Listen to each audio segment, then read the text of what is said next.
Hi, Peter. Thank you so much for coming on Authentic AI for Entrepreneurs. I'm so excited to bring you on the show. Well, thank you for having me. Yes, and I did already introduce you just a little bit in the intro, but I'd love to hear from you. Who are you? Tell us a little bit about yourself. Yes, so I'm CEO and Chief Scientist of Aigo.ai, and I've really been working on artificial general intelligence for the last 20 years or so. And that's my big passion. I think we'll be able to really help human flourishing and create radical abundance. So I'm very positive about this future. Oh, man. Yes, I'm so excited to chat with you about this because we haven't really talked a lot about AGI yet on this podcast. But before we dive into that, I always to ask people, how did you get started, even dipping your toes into the world of AI? What did that look like for you? Yeah, so I started out as an electronics engineer, then working on hardware, and then I fell in love with software, basically when we were able to start programming chips. And so my company turned from a hardware company into a software company.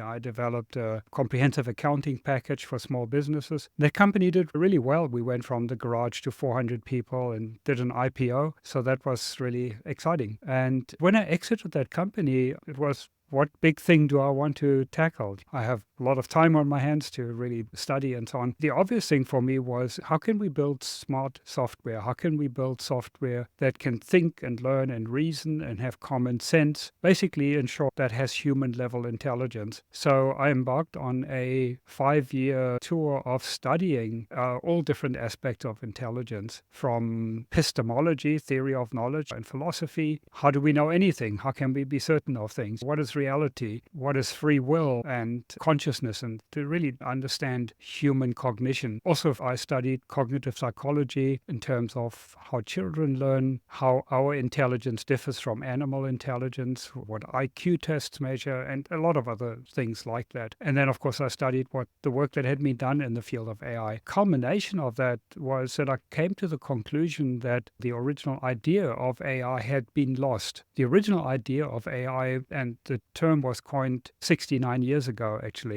And the original idea was to build thinking machines that can think, learn, and reason like humans. And in fact, they thought they could do this in about 2 or 3 years. They could crack this problem. Of course, it turned out to be much, much harder. So what happened over the decades is that AI turned into narrow AI, where you are just solving one particular problem at a time. And there's a huge problem with that. And that is you're not actually building a system that has intelligence. You are using the programmer's intelligence or the data scientist's intelligence to write software that can solve that particular problem. Got together with a few other people who also had the same idea of returning back to the original dream of AI to build thinking machines to get away from narrow AI. And so in 2002, we coined the term artificial general intelligence, three of us, and we wrote a book on the topic. And that's what I've been dedicated to for the last 20 years, alternating between development, R&D development, and commercialization. As we develop the technology further, we've been able to commercialize it successfully, but then we also want to go back and bring it closer and closer to human level intelligence. Yeah. Oh, man. For the listeners who aren't really understanding exactly what AGI means or artificial general intelligence means, can you explain to us how that's different than the tools we've been using now? Yes, so artificial general intelligence really is to get to full human level intelligence so that you can have AI. For example, you can have an AI that trains itself. It can learn itself like a human can to become a cancer researcher, say. So you could now have an AI that's a PhD level cancer researcher, and you can make 1 million copies of that. You now have 1 million PhD level cancer researchers chipping away at the problem, communicating with each other, sharing information, and so on, and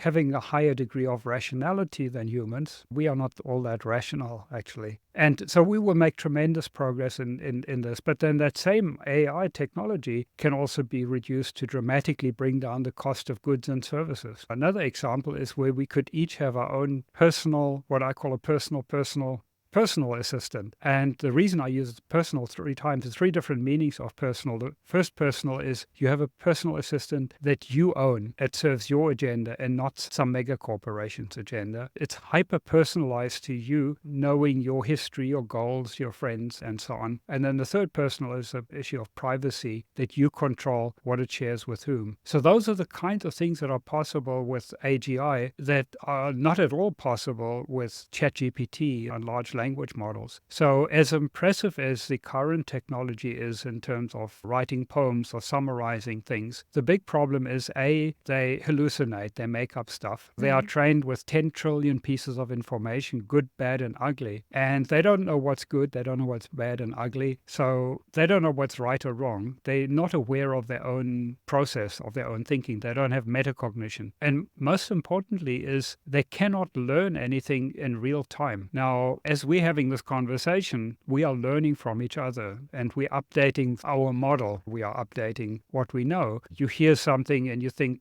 does it make sense? Do I understand this? Does it contradict something I know? What else does it make me think of? So we have this very active process of learning in real time, and large language models cannot do that at all. So they really, in fact, one of the luminaries in the field of AI, Jan Kuhn, he's the chief scientist at Meta, Facebook, and he said large language models are an off-ramp to AGI. They are a distraction, basically a waste of time to get to AGI. So the technology we have right now, as impressive as it is, being able to create short videos and so on, they're simply not reliable and they cannot learn in real time. They can't think properly. They don't know what they're doing. The one that we've been working on called cognitive AI, where the system can learn the way a child or the way we learn interactively. Yeah. Oh, man. Yes. The next level of AI. I love it. Okay. I will say, just to play the devil's advocate here, the AI scaries, I can feel the flares coming up for people when it comes to this because we hear about this AGI concept more so. And of course, it's what we've all grown up thinking like AI Right, is. And it very much more closely linked to that Terminator future, or for right. my Disney fans, the smart house scary lady. But can you please speak to any kind of concerns people have? I can think of two, especially that my audience might have, which is the scary Terminator future, or also just like the fear of AI tools may be way more likely to take our jobs, which is definitely a concern in entrepreneurship and stuff. Can you speak to those? Yes, certainly. The one existential risk is basically that AI will take over. Now, unfortunately, certainly in the Western world, Japan is actually a bit different. The Japanese tend to love robots, but in the Mhm. Western world, it's Hollywood and the AI is always the bad guy and wants to kill everybody. And it's unfortunate because there's really no basis for believing that. And Mhm. there's another problem that we have a whole industry of AI risk organizations that sort of feed off that fear. And they basically continue to perpetuate the idea that AI is going to kill us all unless we can fix it and give us millions of dollars and we'll work on fixing it. And Mhm. so it's like a shakedown almost. It's unfortunate that you have this whole industry of creating fear that is really not grounded in reality. When we build AI, AGI,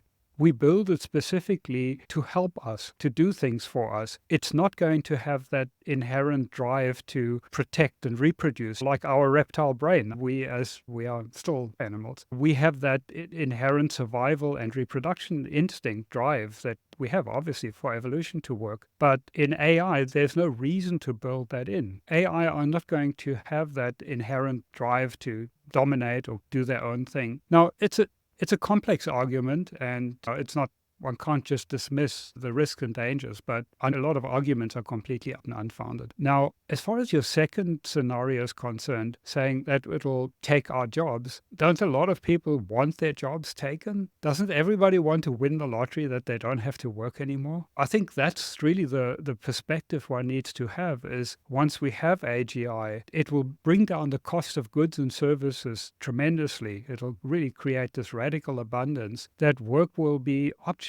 We'll be able to do the things we want to do. And there'll be a lot of things that are much more interesting than the work that most people do. Most people, if they could afford it, they wouldn't actually do the job that they're doing. For example, to help uplift the rest of the world once AGI becomes available. A lot of people would want to do that. Now, you may want to spend more time with family, raising our family, or doing art, creating things, and so on. One really needs, I think, to see that as a positive, that we will not have to work nearly as much. Now, of course, there'll have to be some kind of a universal income somewhere to do that, but with the abundance created by AGI, I don't think that'll be a problem. Yeah. Oh, wow. So interesting. I love kind of these shifts in perspective that you're offering us. Oh my gosh. I was chuckling as well when you Mhm. were talking about how AI isn't inherently human. How it came up for me how like humans can we mirror ourselves in Yeah, these human like robots. correct. Imagine it's so funny, exactly. Like they aren't programmed, they aren't inherently human. Can you please share a little bit about what AGI looks like or like what kind of applications and what you guys are working toward for the near future? Yes, certainly. So we don't have AGI yet. The definition of AGI is to have human level ability to think, learn, and reason to learn like humans. So we don't have that yet. But the technology that we've been developing, which is not big data, it's not statistical, it's not generative AI,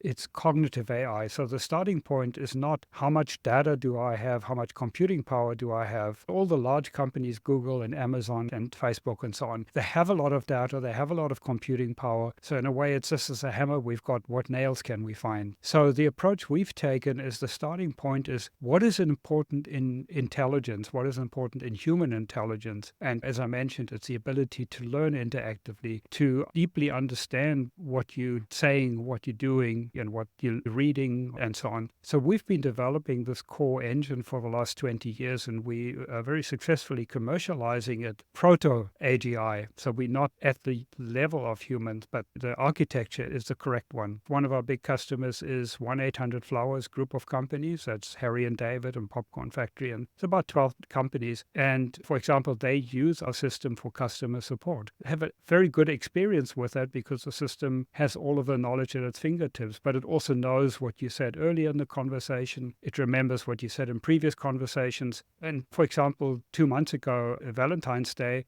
we replaced 3,000 operators that they normally needed to hire just for a few days at that spike, which is doesn't help anybody because, how well can you train people if they're going to be working for like less than a week, on that. So it's a win for everybody. There's zero wait time, and the system knows exactly about your order, where it is. It can change your order and solve all sorts of issues that may crop up. So that's how our technology is currently deployed commercially. We can also use it for, say, a personal coach to help people manage diabetes as a personal assistant to do that, or as a sales assistant. The core engine lends itself to be deployed in anything where you have a conversation. It's just that we're not at human level intelligence. So there's still a lot of effort that has to go in to teach the system how to handle different situations. And once we get to AGI, the system will be able to learn that by itself. Yeah. Okay. This is making sense. And correct me if I'm wrong, but your system is using like a voice cloning or an automated voice software within its Yeah, model so or? we do both chat and also phone. So we have voice and text. In fact, it's omni-channel. You could actually switch from text to voice and back if you want. Yes, we don't really use voice cloning, but we use generated voices because it gives you a lot of flexibility. But my philosophy and my company's philosophy is we never want to fool anybody that it's not an AI. So on our chat, the chat gets introduced. This is your AI assistant or so. So we think it's a mistake if companies try to portray themselves as human when they are not. I like that a lot because I think that's where some rub comes in Hmm. sometimes too with any kind of AI Yeah. tool really is the transparency and people feeling like there's some shadiness here, but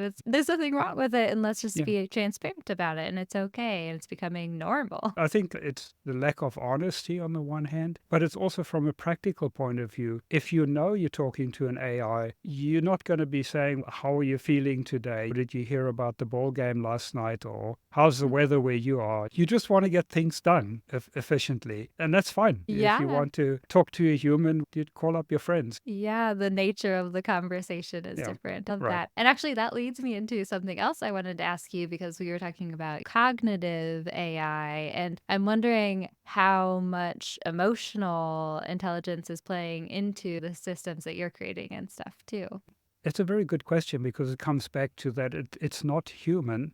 It doesn't inherently have the visceral emotions of love and hatred, guilt and jealousy and things like that. There's no reason to have them. The system can recognize these emotions in a person. Like a good psychologist, when you're talking to a psychologist, you may get very aggravated, but it doesn't mean the psychologist should get aggravated. But Yeah. they need to recognize it and know how to respond appropriately. I think an AGI will have very good EQ, very good emotional intelligence, but it won't be feeling those emotions. They won't be from personal experience. They will be from learning on how to recognize them and how to deal with them. Yeah, very interesting. I know I'm really intrigued with how it goes back to how possibly the way we think about robots taking over the world, we're Mm. mirroring our human selves in these robots that are being created. And I'm interested to see how we adapt culturally to new AI technology as mirroring our own emotions in these tools too and whatnot. Yes, it'll vary a lot. Some people just embrace the technology and welcome it, and there'll be others that are like kicking and screaming and saying, "This is really useful." But I had an interesting conversation at a conference where I gave a talk recently, and somebody came up to me and said, the call center automation, he says, "But boomers want to talk to a person." And I looked at the person and said, "Do you prefer to talk to a person or do you just want an AI to do it?" He said, "Oh, no, I want an AI." Well, you're a boomer. So there's this perception that boomers want to talk to a human, but that's largely not true. Boomers also have had smartphones now for many years, and they've got very used to texting and getting stuff done, sort of in that different mode of communication. People really typically, when they deal with a company, typically just want to get stuff done. That's the Yep. important thing. You don't actually want to talk to a human that doesn't know what they're talking about, or you can't understand their accent, and then you're in the wrong department. You have to be transferred, and you have another 10-minute wait time, and then you have to start from the beginning explaining everything again to listen to, "Your business is important to us. Please listen carefully because our options may have changed." You don't need that in your life. So I think people do adapt to technology if it works well. And on the other hand, with AGI, it will have that, as we've said, it'll have that EQ to help people feel more comfortable with the changes that are happening. A lot of your personality and who you are and your self-esteem is tied up with your job and the position you have in a job. And suddenly an AI can actually do this job better than you can, help you transition to find things in life that are meaningful to you and that you really want to do if you didn't have to do the job in the first place. And AI can help us with that. That personal assistant is like a little angel on our shoulder that can help us think things through and motivate us. Yeah, it all comes down to like the story you're telling yourself in the perspective, right? People are saying, I just want to talk to a human because of the frustrating experience Mhm. that automated systems that aren't really great, but it's not the human versus robot. It's exactly what you said. It's efficiency and the ability to get the thing done as quickly Right. as possible. And yeah, I talk a lot about training ChatGPT on your brand so that it Mhm. can create content for you and Right. think and sound like you. I always compare it to the high school intern that probably just got back from like smoking weed outside or something. And he's like, and like he would not do a good job either, versus the fully trained, eager intern who Yeah. understands everything about your business and stuff. And it's just Right. thinking about it in different Yeah. ways. But, unfortunately, most companies, most big companies, all the utilities and banks and that, they still have awful systems. They have systems that really have 30-year-old technology. It's just a decision tree, a flow chart. Ask you this, and then it's yes or Mhm. no, or say this or that. Anything that doesn't fit in the flow, then it gets lost, and people just zero, zero, get me to an operator. It's really pity that companies don't pay more attention to having better systems because the technology exists. Once they become ubiquitous with AGI, where systems will inherently be smart, understand you properly, and so on, people say, this is much easier than waiting online to talk to a human who probably doesn't know how to help me anyway. Okay, I would love to hear your thoughts on the future of AI. Like, what hopes do you have as far as like AGI in your company, or just how do you see things playing out? Right. ChatGPT, I think, has given us a taste of AGI, just its language ability that it can write a poem and summarize things, and it can do quite amazing things. It just doesn't do them reliably, robustly. It doesn't know what it's doing, and it can't learn interactively. But it's given us a taste of AGI. And we believe with our technology, with cognitive AI, we are just a few years away from true human level AGI, full AGI. So I see this coming soon. At the moment, all the focus is still on big data, statistical system, generative AI. It has a lot of momentum, a lot of money going into it, a lot of people making money, losing money, and so on. But there's also an increased realization now. Like I said, Jan de Kuhn and a few others actually have recently been quite vocal about saying large language models, statistical AI is not going to get us to AGI. They just haven't come around to the view that it actually requires cognitive AI. They haven't made that identification. So I see that will be with us soon. And if we can do anything in our company, which we're trying to do at the moment to grow our team so that we can accelerate the development, I think it'll be tremendous in helping human flourishing and creating radical abundance and having much more intelligence available to help us solve problems like all the diseases, like energy, building much better batteries, solving pollution problems, helping us with governance, then that personal assistant to help each individual optimize their lives. So I see a very positive future and I can't wait for it to happen. Okay, wonderful. Thank you so much for this conversation. Can you please share how anyone might be able to connect with you if they want Sure. to? Yeah, that's very easy. You can just find me easily on LinkedIn, Twitter, or our website, Peter at Aigo.ai, or as I say, you can find me on social media and be happy to engage people, anybody who wants to help make AGI happen sooner rather than later. And for us to get the benefits, those are the kind of people I'm looking for. Okay, great. Thank you so much. We'll link everything in the show notes as well. And I appreciate this conversation. It was really great. Great. Well, thanks. Thanks for the good questions.